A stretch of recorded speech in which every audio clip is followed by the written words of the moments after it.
Hello, everyone. I'm going to start pull up my screen here. Hello and welcome to Textile Talks. I'm Amy Milne, Executive Director of the Quilt Alliance. Thank you for joining us. We have a fantastic interview to share with you today. Textile Talks is a weekly series presented on Wednesdays at 2 p.m. Eastern in partnership by the Quilt Alliance and our 3 partner organizations. You can see here, all Textile Talks are recorded and available via YouTube. My colleague Lucy Shakin from Sockwell will enter the link for the Textile Talks YouTube recording playlist in the chat box now. The Quilt Alliance's mission is to document, preserve, and share the stories of all quilts and all quilt makers. Today, we're going to present a demonstration of our longest-running oral history project, Quilters Save Our Stories, or QSOS. To find out more about the Quilt Alliance and the QSOS project, visit our website and consider becoming a member or a donor. We rely on this kind of community support to carry out our important mission. Just a quick reminder, please use the chat box for greetings, comments, technical questions, and reserve the Q&A box to enter your questions for our speakers. You can turn on live captions by clicking on the live transcript or CC button on your Zoom controls. And please note that I will be playing the video at maximum volume on my end, but you can still adjust the volume on your device as needed. So today we're going to watch a QSOS interview with printmaker, surface designer, textile artist, and author Jen Hewett. And you can see her Instagram and web address are here. And Lisa Woolfork, founder of Black Women Stitch and Stitch Please podcast, will serve as the QSOS interviewer. The QSOS Oral History Project was launched in 1999 and is not only the largest collection of interviews with quilters, but also the largest grassroots oral history project of its kind in the world. Today's interview was recorded on March 1st of this year. And after I play the video, we'll have a very brief Q&A time. So please enter your questions for our speakers at any time in the Q&A box as you listen. Okay, now I'm going to switch screens real quick and play the video. And I hope you'll stay with us afterwards for the Q&A.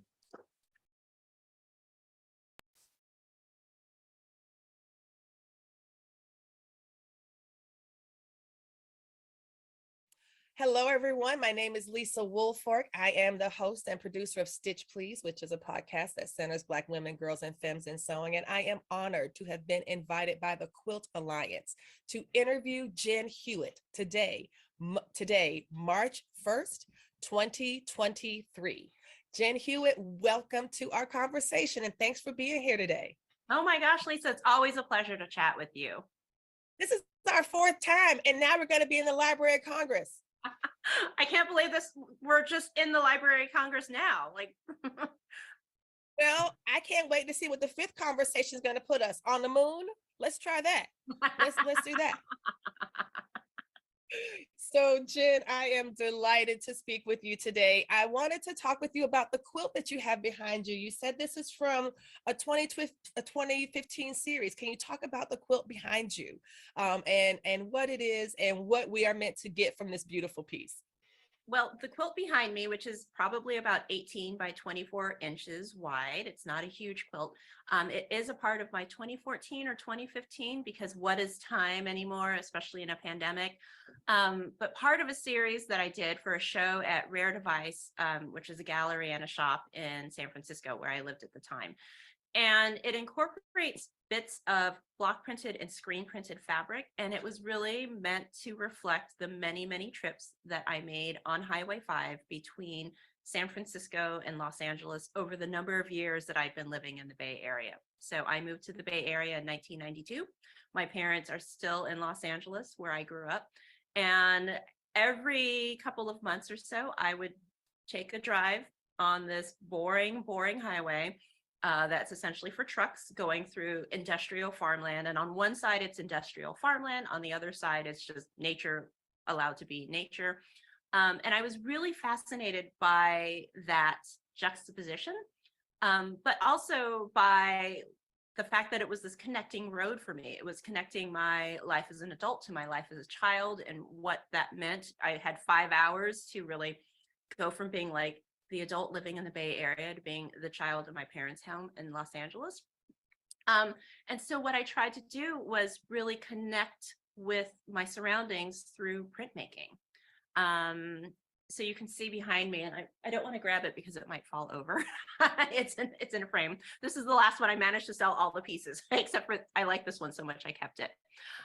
Good job. But interestingly, in 2014 or 2015, whatever year I was doing this in, I had also been working on a project called Print Pattern Sew. And that was I was block printing yardage and sewing it into clothes every single month for the entire year. And I had all these offcuts. So a lot of the offcuts were actually incorporated into this piece. So a lot of my work is botanically inspired. And so were a lot of my clothes. So were the fabric on my clothes. And also a couple of the pieces didn't make it into fabric right away, but eventually became part of my world market collection.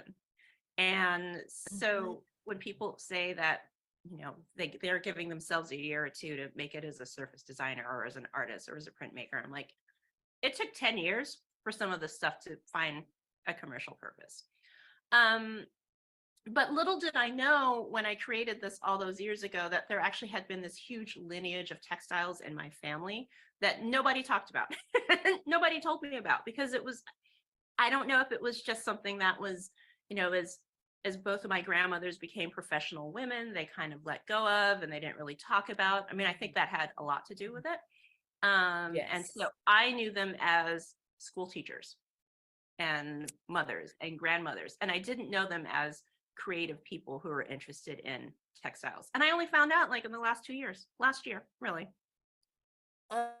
Unbelievable. And what I appreciate about what you're describing about the highway journey, because what it is actually is both a metaphor and a documentation. Because one thing about California is that there is driving. There So much are driving. so much driving. I can never understand why none of those folks in California have friends, because everyone seems to drive alone in a car. And it takes so far to get places. And what I appreciate about what you do is what you often do is you have a keen eye. You are able to see and discern that, yes, I am taking this drive, and on the left, it's just me and these giant trucks. But on the right, there is the part that I'm able to connect with and renew myself with. And so this idea that that journey, where other folks might see a headache, you are able to see art.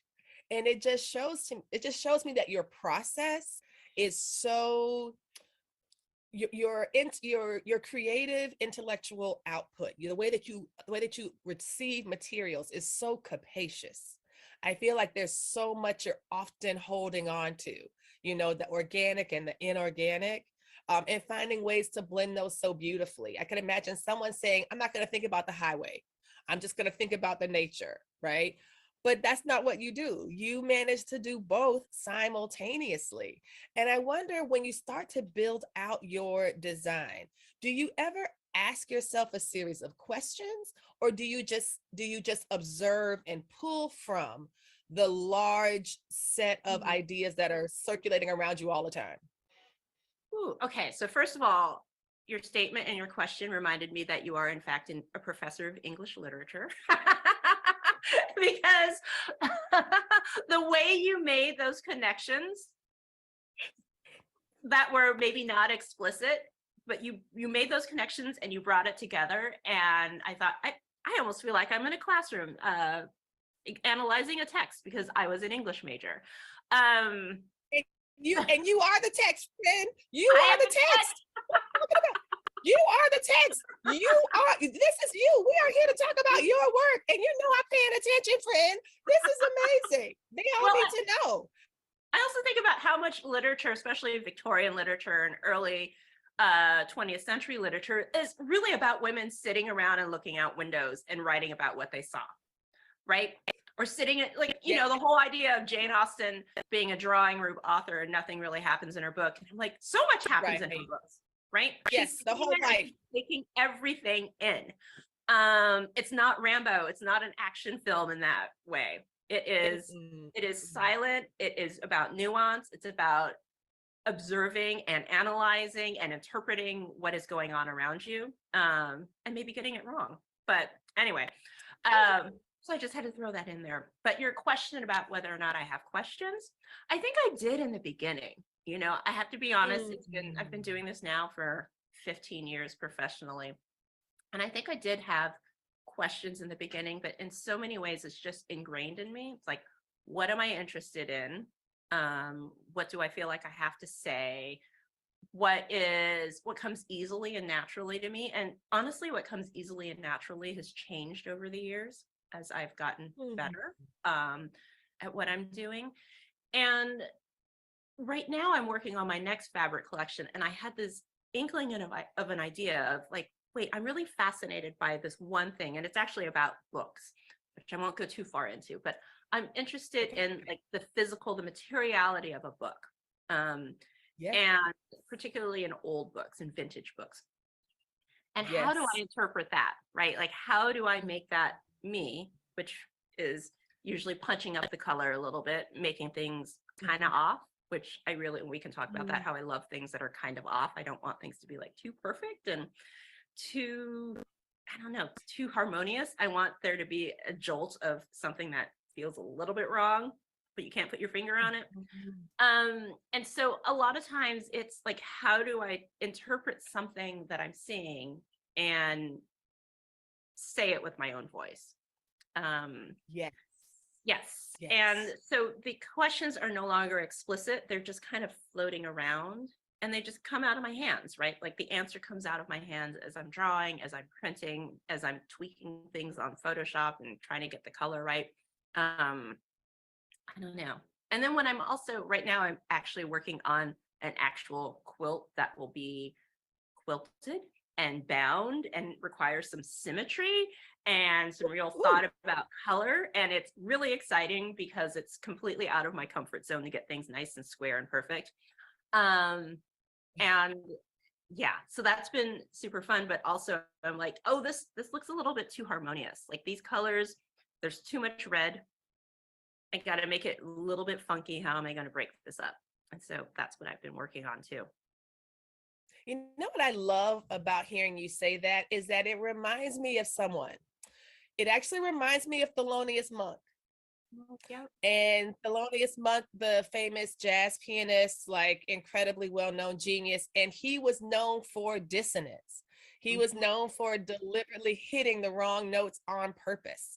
And that was part of the genius. And so when I heard you say that, I was like, oh yeah, she's getting her Monk on, right? Like it is this idea of when you emphasize that which is not perfect, it absolutely exposes what we're meant to be thinking about art in the first place, right? And actually, It makes it, keep going. so that was it.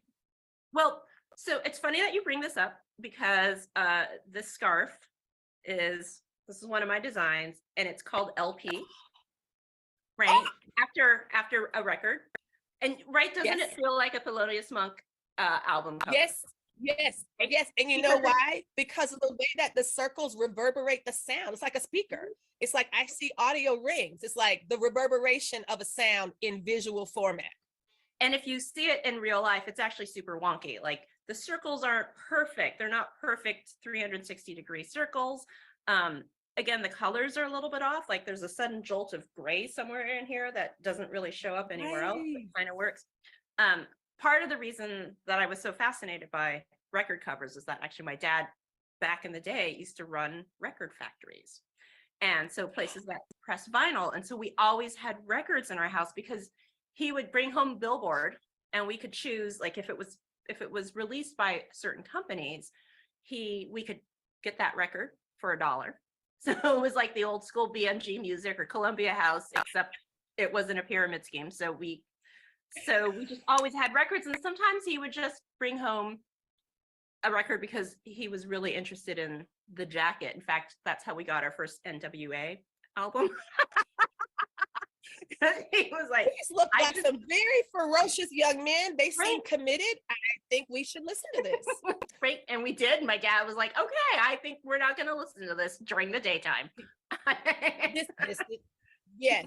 You know, and I wondered about the music. What did it mean that you were able to get music into your house just at random in this way, right? Like, it's like all of these things are influences that feed what art means and how you were able to develop as an artist. And I keep thinking about the story you told in your first book about like just walking along as a child and looking at the ground.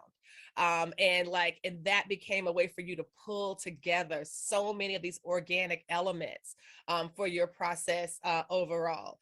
Do you see any kind of synergies between bringing in like your dad bringing home all this fun stuff and the experiment of it, like, you know, this is what the cover looks like, this is what the jacket looks like, well, let's see what's inside. That discovery, did that help you think as an artist along the way about the other questions you might ask or things that might be surprising for your process? I think in my family there was not a sense of snobbery around music, and I think this is important because I was allowed to like what I liked, right? That my dad loved that NWA album as much as he loved this a cappella Christian Christmas album that my brother and I still laugh because we know it's Christmas when dad plays it and the record's totally warped. So I bought him a CD of it. But I think that was really important because there was no sense of highbrow and lowbrow. And I think that's where my little bit of offness comes from, right? Is that often in what's considered like lowbrow or art for the masses, there is a little something weird about that. There's like a little bit something tacky in there. And you can't really put your finger on what the tacky is. So I think that's somehow been incorporated into what I do. I don't know. But in many ways too, it just wasn't that exciting to have access to all these records because I took it for granted because I grew up with it. Like I grew up with all these kids who were very wealthy, and my family was like solidly middle class. And I like to say my dad was upper blue collar because he'd worked his way up to management. And so their parents were like builders and doctors. Well, their fathers were. Their mothers were stay-at-home ladies who played tennis. And so I think there was the sense that like what I have is kind of cool, but also like what they have is a tennis court in their backyard.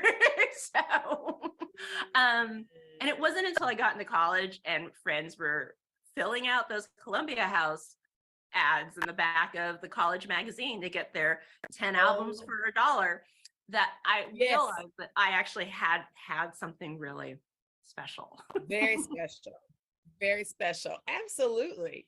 Now, you were saying earlier that so the Highway 5 kind of set you off on some type of path in 2014 and 2015. And as you started to move toward gathering what you needed to create your first book, did you have a sense of did you have a clear sense of like, okay, this is what I want this book to represent about me. This is what I want to bring forward to help other folks learn to do what I do, or just to kind of equip themselves with a new way, with a new way to approach these questions about art and about printmaking. Because as you were talking about text and textiles, that's something I think about a lot as well, right? That the text of a book, and then the textile as a fabric, like all of these things, fibers and all these things mixing together. Can you talk a little bit about like your own origin story for your first book? Okay. So I think you're making me sound like this deeply intellectual person. And when in reality, I was just tired of people asking me to tell them exactly how I did what I did. And Lisa, I am the queen of boundaries, and this is not a transactional relationship. Do not ask me to to handhold you through your project, stranger on the internet. No, right?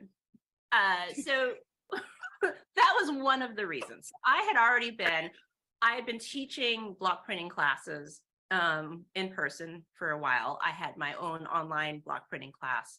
I had all these projects that I'd been sharing on social media, and I kept giving and giving. Like, I would do an online class and someone would say, well, that's too expensive. And I would do an in-person class and people would say, well, I wish you would come to. The biggest one that cracks me up is Brazil. Brazilians are great, but they always were like, come to Brazil. I'm like, I can't go to Brazil to teach. Like, I just can't. There's no way I would be able to make any money back. Are y'all paying? Is Right? Brazil paying? Is like the consulate putting something together for me to come? Because Brazil is not down the street. I cannot get there on Highway 5. Okay. But but again, like, now if Brazilians wanted to pay me to go to Brazil and hang out for 3 weeks, I would absolutely do it. Yes. But same, Brazil, same. That's right. Just put it out there. But we get like, come to Washington State, come to New York to do this, and it was just so unfeasible for me to do it because I have a home and a dog, and travel is exhausting, as you know, Lisa. And so it finally dawned on me that I should just put together a book, right? That book is accessible to people in a way that all the other things are not necessarily accessible. And so I put together a proposal because I had done this project. I was like, this would make a great book. Halfway through that project, I thought, through Print Patter So, I thought this would make a great book. So I started to put together the proposal for it. And as an former English major, I used to do a lot of fundraising and grant writing. I was like, this is easy. I know how to ask people for money, essentially. I know how to make a case for people paying me for whatever this project is going to be. And I put that together, and I had this idea, like, one of the reasons I'd started sewing was because I have a very specific taste and a sense of style, and I couldn't always find the clothes that I liked.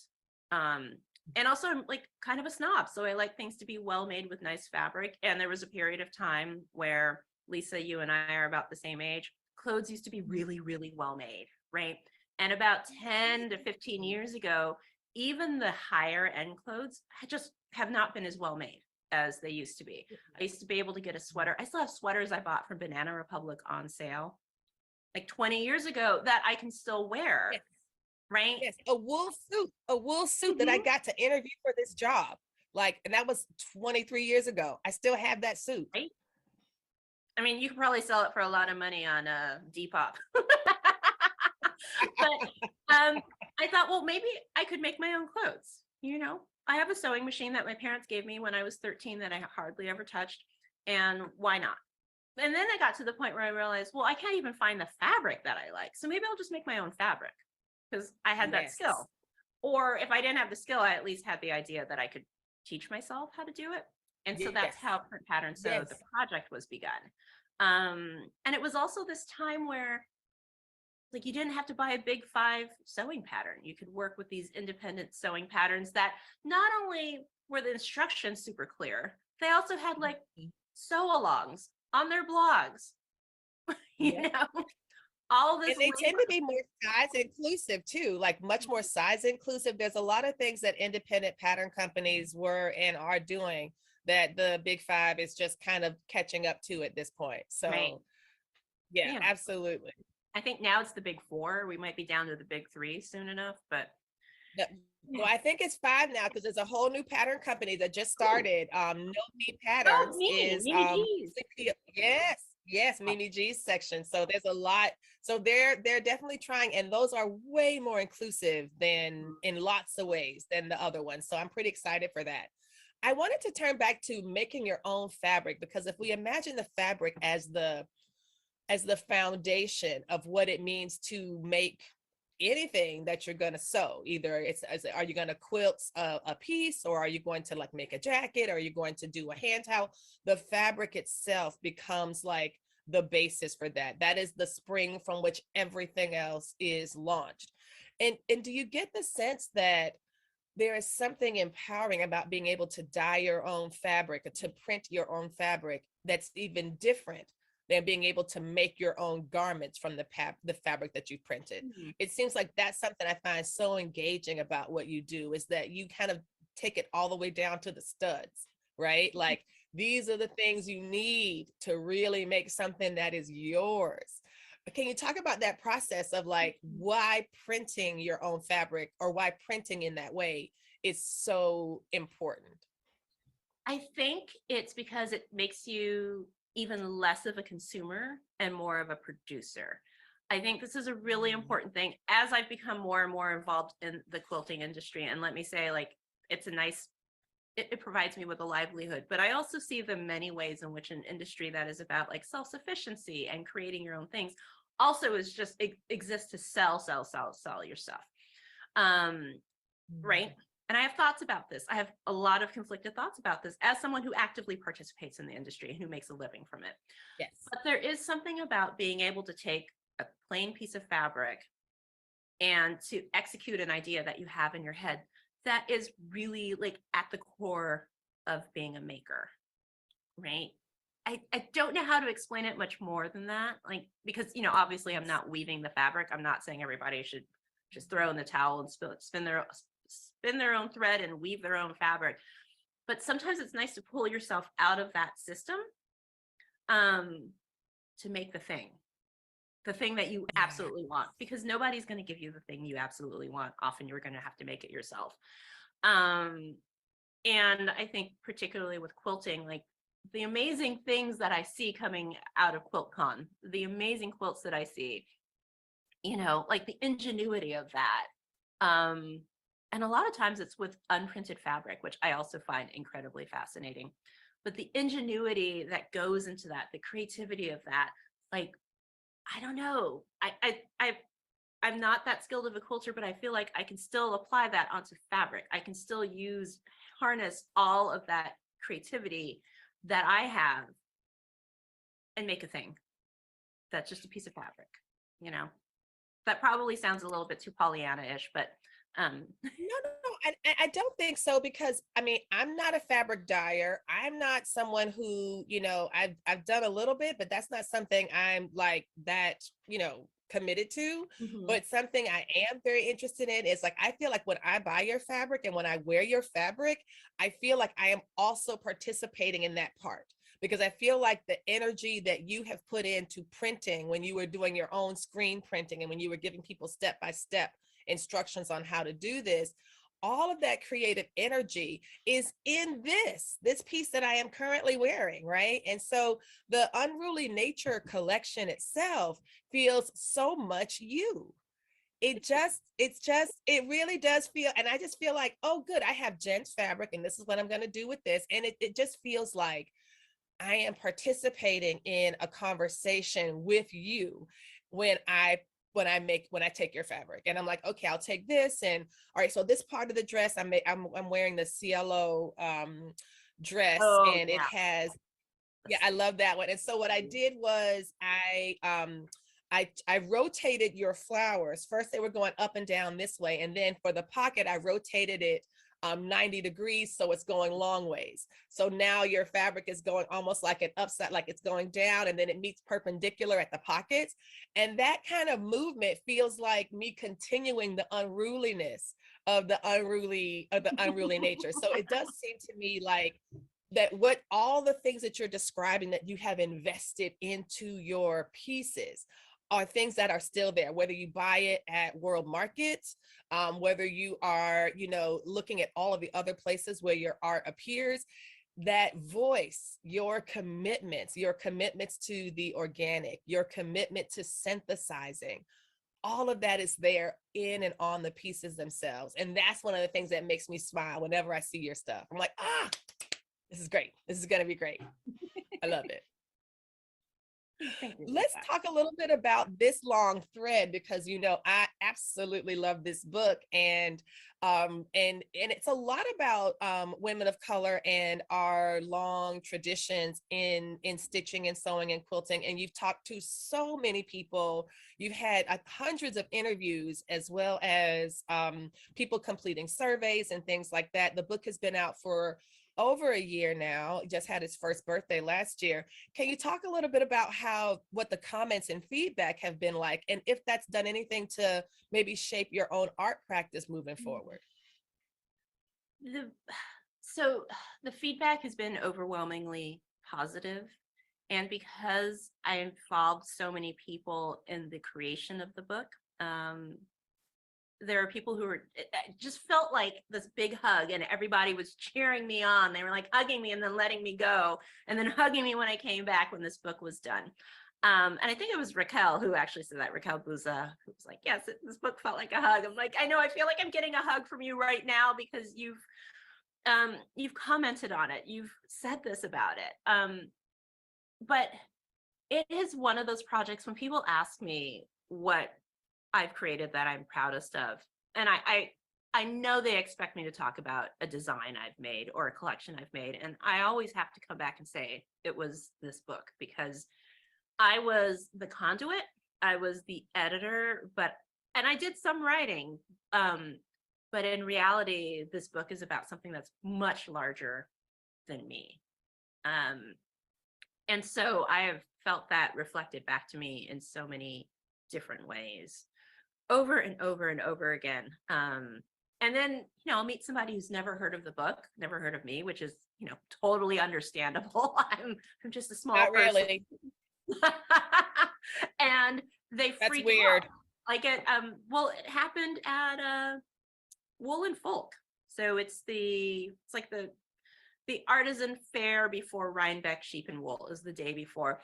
And I was sitting in a booth for Tatter Library, signing books, and a couple of like Black ladies who were probably in their 60s were out, like they'd taken the train up from the city for the day, wearing their hand knit sweaters, and they were like, wait, maybe what's this book about? And I told them, and they had never heard of it.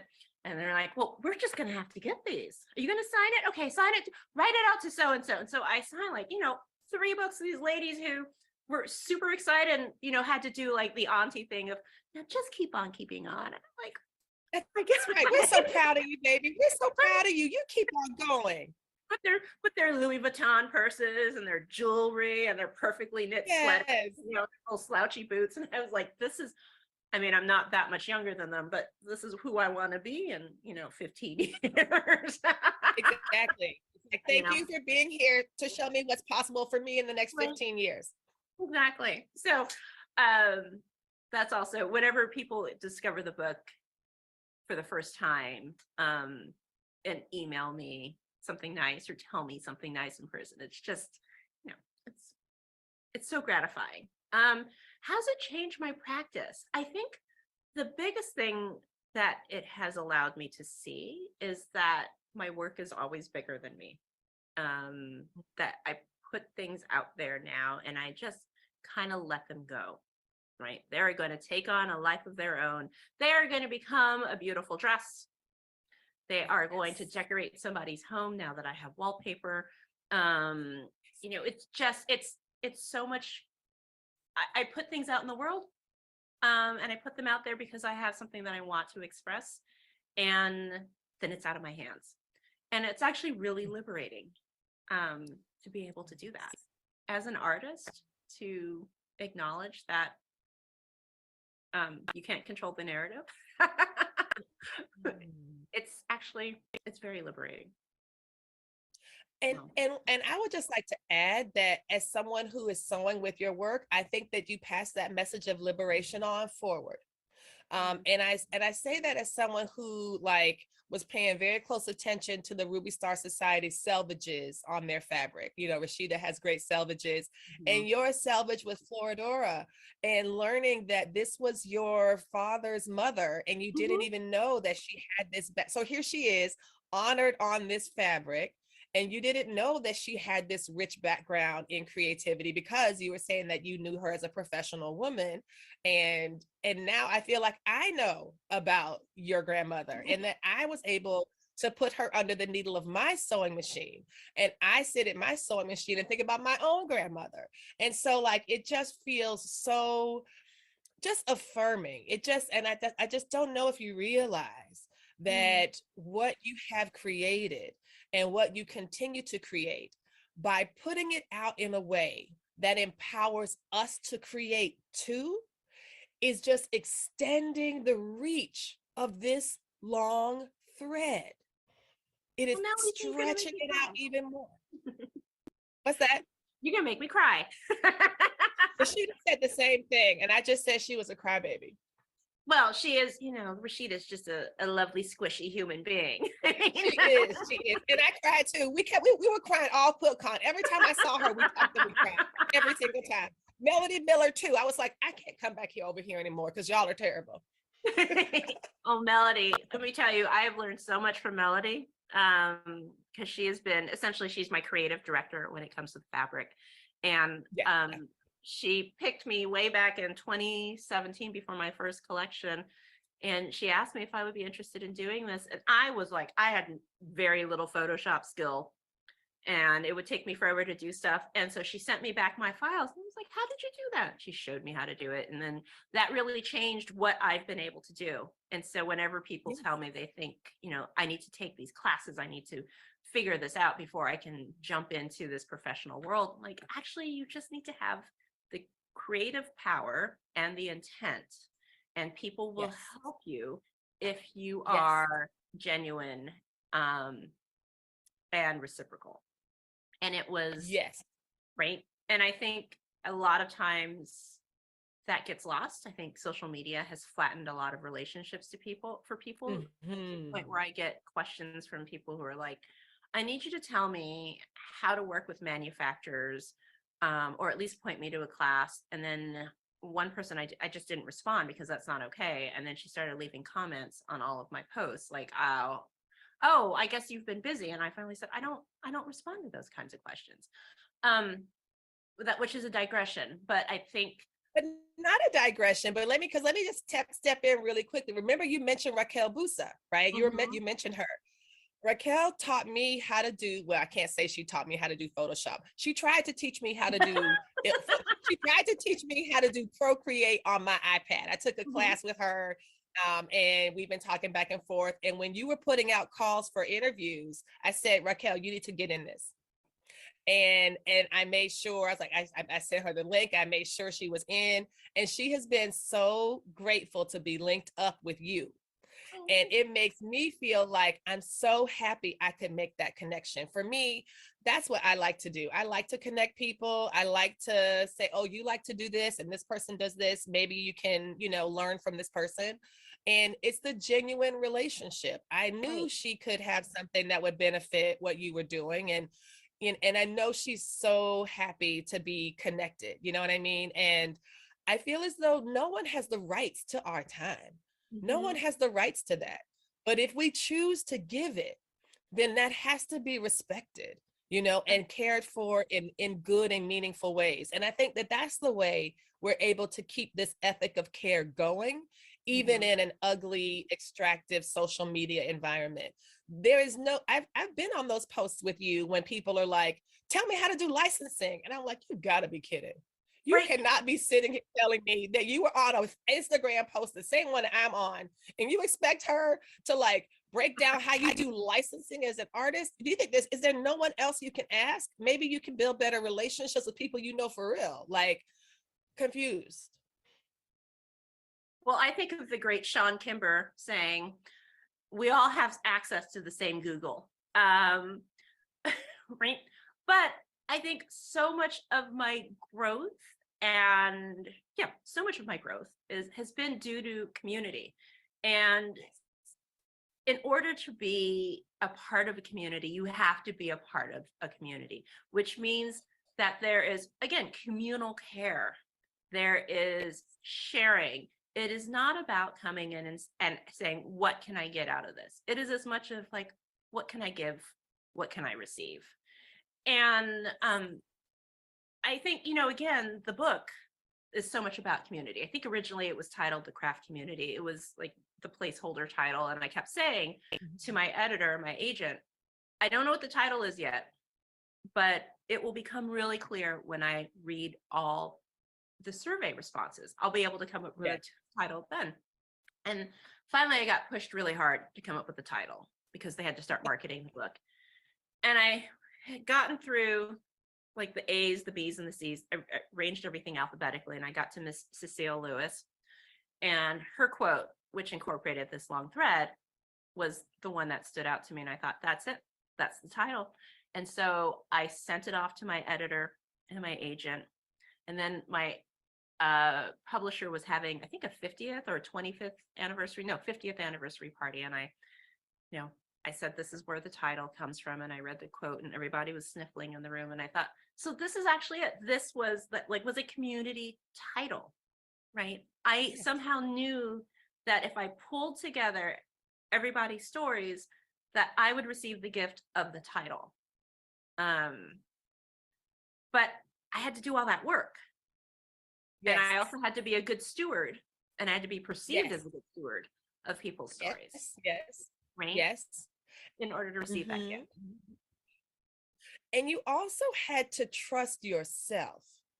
And I think that is something that it takes a while, I believe, for both individual people as well as artists to develop, to trust themselves, to say, I don't know what the title is now, but I believe that the work that I have done will present me with a title at some point. And that's what happened.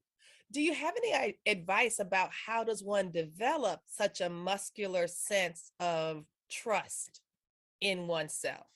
Or would you describe that? Would you describe yourself that way? Yes. So honestly, it's a lot of therapy. I say this with like no sense of shame, but people ask me like, how did you become shame? Thank you, therapy. Yeah. No, I had a fantastic. People say, oh, sewing. What? Yeah, they say sewing is not therapy. And I'm like, no, sewing is therapeutic, but therapy is my actual therapy. And I was a perfectionist. I was terrified of making a mistake. I was convinced that everything I said or thought was wrong. And I was working with these people at this job who were like as smart as I was, but they were not having the same mini crises every day that I was having, or at least they appeared not to. And I thought, you know what? There's another way to do this. And so I went online, and the first therapist that had an email address that I could just email, because I have phone phobia, I emailed her and she said, come on in, I'm happy to see you X day. And it happened to be good luck, because this person also treats people with eating disorders, and eating disorders and perfectionism are very, very closely linked. I don't have an eating disorder, but because she had that background, she was actually able to help me break the perfectionism pretty quickly.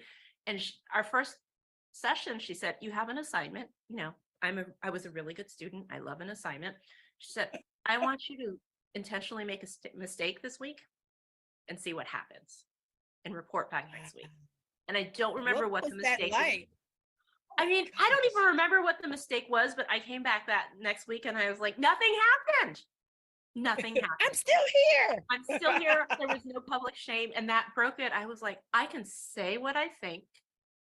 I can be in these meetings where everybody's just throwing out ideas and some of them are crappy, and I can be comfortable with my ideas being crappy.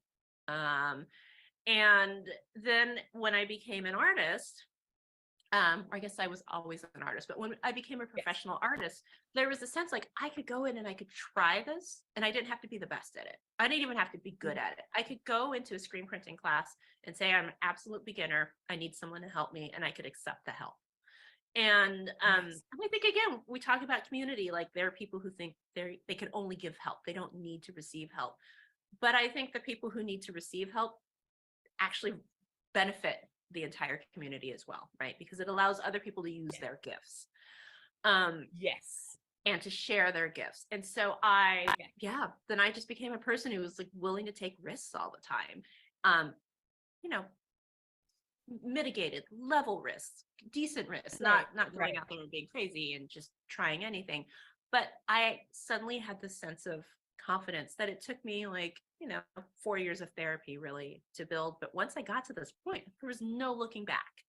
And I still have anxiety. I will occasionally have a bit of anxiety. And now I just know it's like, oh, this is just my brain like doing some work for me. And I'm just going to let it go. What's the worst? And my therapist would always say, what's the worst that could happen? Take it to its logical end or illogical end. Yes. And I would get to and then I get evicted from my apartment and I don't have anywhere to live. And she would say, but is that true? I'm like, no, that isn't true. I would always have a place to live because I have, right? Yes. But even if I had nowhere to go, would I be okay? I would probably be okay. And it was, so it's very hard to find a good therapist. I don't recommend just going with the first one you find online and sticking with that person for 4 years. I was very, very lucky. But I think particularly as Black women, we don't like to talk about this. And I think that's changing. I absolutely believe it's changing. The podcast Therapy for Black Girls just got an NAACP Image Award. And I think that's because, and that's something that if you have access to the internet, you can listen to more than 300 episodes that she has of Black women talking to other Black women therapists about how to help people with these issues or challenges. And I definitely think that we are seeing some important shifts in us, as Maxine Waters would say, claiming our time, claiming our time and being willing to live our full, whole lives. And I am just grateful that, and I say this all the time, that we are the ones that we've been waiting for. When I look at your fabrics, when I look at your pieces, when I see what Ebond has done, when I see what Rashida has done, when I see what you've done, when I see what Sean and Latifah have done, all of these folks have been pulling this wagon for so long. And now we are all here to kind of celebrate and participate in this table they've helped to set out, including you, and I just think that is so wonderful, because as we move forward, the folks who are coming behind us, the people who are younger than us, the next set of creatives are going to they won't have the same limitations, and hopefully they'll be able to start because you have been there. That we get to, that we benefit from the work that you have done to get to this point and to have all these beautiful fabrics that are things that we can have and incorporate into our own work. And I think that that is a true and utter gift that has come from you and that we are, and speaking for myself, immensely grateful for, immensely. Well, I'm so grateful for you, Lisa. You're such a voice, talking about amplifying. I love how you amplify us, how you celebrate us and amplify us and encourage us and find us, let's be honest, and see us. It is, I think because of you, I have felt even more in tune, in touch with a community. I'm glad. I am grateful to be in community with you, Jen Hewett. I absolutely am. Anytime I see you doing something, I'm like, that's my friend. My friend. I'm wearing my friend's fabric. You see it? Tell me what let's end up, and I know they wanted us to have a certain time for this, but what are some of the things you imagine or things that you would hope for the future of American quilting? Sean Kimber's piece has been purchased by the Renwick, so it's now America's Quilt. How do you imagine, or what are some of your hopes and dreams for what the future of American quilting looks like for you, for us, etc.? Oh, geez. I don't know that I can answer that. Have I ever really thought about the Any future of answer it? you have is the correct answer. This is one of those, it's like, trust me, keep going. Whatever you say is the Oh right my answer. gosh. I would love to actually continue to see a move away from, so I love the craft of quilting. I absolutely love it. I think that people who quilt are incredibly skilled craftspeople, right? But I would love to see a movement away from everything having to be perfect and harmonious. I would love to see a little bit more wonkiness in there. I would like to see a little bit more disparity. That's not the right word. Not just, Dissonance. I just want to be, I want to be jarred. I think there's something really fun and necessary about being jarred. And maybe that's also something big about something bigger that I'd like to see in the future of this country, is that more people need to be in the position where they are jarred. They are pushed out of not even a comfort zone, but they are confronted with something that is different, that is uncomfortable, that requires you to stop and think. And instead of being scared of it or push back on it, to really stop and think about it and think about the reactions. Because, I like that little bit of dissonance in everything I create. And hey, a little bit of dissonance in our way of thinking isn't the worst thing, really. Not at all. Especially if it's going to get us to more love and more freedom. Right. And even just some respect, like a bit of respect. I always tell people, I don't necessarily want your love, but I do want your respect. Yes, that is so true. Absolutely true. Well, Jen, this has been so much fun. Thank you all. Thank you so much for talking with me for Quilters Share Our Stories. This is an interview that's going to be aired sometime in March 15th. And so I think I'll see you again. We'll be back for that part. But thank you. This has been truly a delight. I'm just so glad to be able to talk to you again. But especially for this. Thank you. Thank you, Lisa.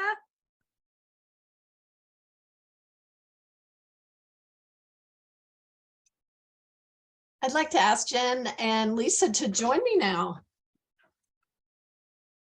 Wow. Okay, so that's probably the fourth time I've watched the videos because I was doing the editing, and it just gets better and better. Jen, you were so generous with what you shared, and I think you're such a great role model for other designers coming up. I know that's not your intention and that's not your responsibility, but you really are. And I think what you talked about, and Lisa, you're so skillful. You're able to do this cool thing, which is like you diverge and then you converge, and you diverge and you converge. And it really allows this QSOS interview to be such a great snapshot in time. And I hope that you will both come back before we go to questions, that you'll come back and let's see, 2033 or 2043, and we'll do another one. Excellent. Me and Jen will have our Louis Vuitton handbags and our slouchy boots and our perfectly knit my perfectly knit sweater by somebody else. Because I'm not going to Rhinebeck or Woolen Fork, and I'm not going to take up knitting. That is, I gotta stick with just the one thing. It's just got to be the sewing. But thank you both. What a treat for us, and beautiful comments. It's so great to see such an interactive chat of appreciative viewers. So what questions would you like to answer? There's a couple that are still open. Or do you have another question? For Jen, like, what are the best and worst parts of being so famous? That is clearly for Jen. Yeah. I thought that was for you, Lisa. Oh, please. No. The only people that think I'm famous is my children, because I live in a small town and people know who I am. But other than no, not famous. Well, hilariously, my mom, I think Lisa, you and I have had this conversation before. My mom really has no clue what I do. And she likes the things that I make, but she, whatever, she's not convinced that I can make a living doing this, even though I have been supporting myself now for a few years. But I had my collection that came out at World Market. And so I took my mom to the World Market by her house when I was visiting so we could see the entire collection. And one of the salespeople was trying to hype up the collection to us. And I was like so embarrassed. I finally stopped and I pointed to the picture of myself that was on top of everything. And I said, I'm Jen, that's me. And she was so excited. She went and got the manager, and then the manager had the entire staff come over, and then we all had to take a photo together. And, my mom has dementia, so she is not really sure what's going on, but all she is really sure of is that everybody knows who I am, even though this is the first time I've met them. Yes. And the other thing was that she saw things in the collection that I hadn't sent her. Now, don't forget, she has dementia. And she is like, you didn't send me this. You didn't send me this. So my mom now thinks I'm famous. And that's really all that matters. Listen, and was she accurate when she identified the things? Oh, yeah. See? Wow. So even through the dementia, she was able to say, wait a minute, I do not have a full accounting of my materials. I told her she could buy them. Wow. Wow, So that is wonderful. That is real. I love this idea of like being able to turn to your image and just being like, it's me. Or like I saw you at Target the other day. I saw you at Target. I took a little video because Jen has some planners in Target. And then yours were like in the same section as like I think Rashida as well. I was like, I got to see Rashida and Jen at Target the other day. We're working with the same company. We both worked with Blue Sky. It was me, her, and one other artist who I'm so embarrassed I forgot her name. But anyway, it's the three of us who ended up being selected for this program. Oh, that's wonderful. Oh, no, it's not Morgan. It's not Morgan.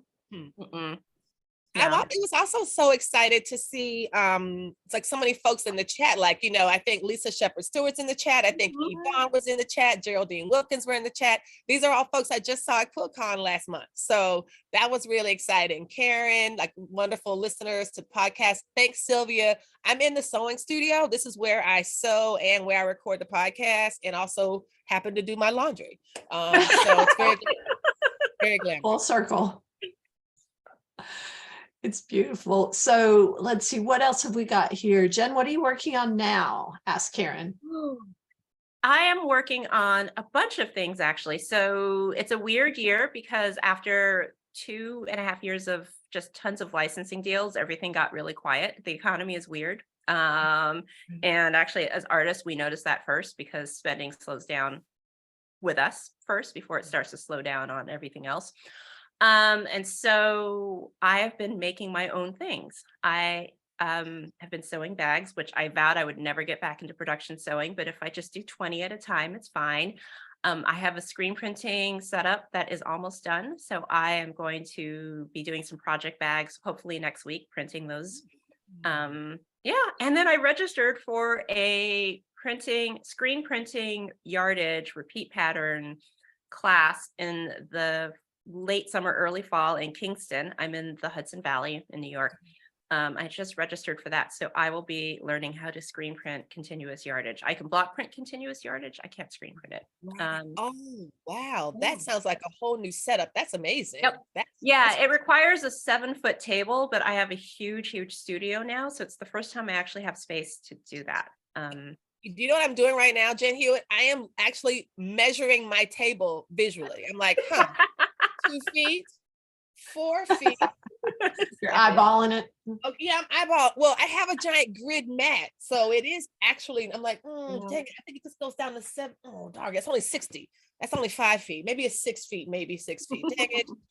I do not have a 7-foot table. Yeah. Well, I think it's so cool that you're always learning new things. You're pushing yourself and using your curiosity to drive you. And I think that you're also offering to provide that kind of mentoring and help in a new format. Do you want to talk about your office hours real quick? Oh, sure. In fact, it's not even on my website, so I'll have to find the link and type it into the chat box. But I get asked a lot of questions on a very regular basis about starting a fabric collection, working with licensing, working with manufacturers.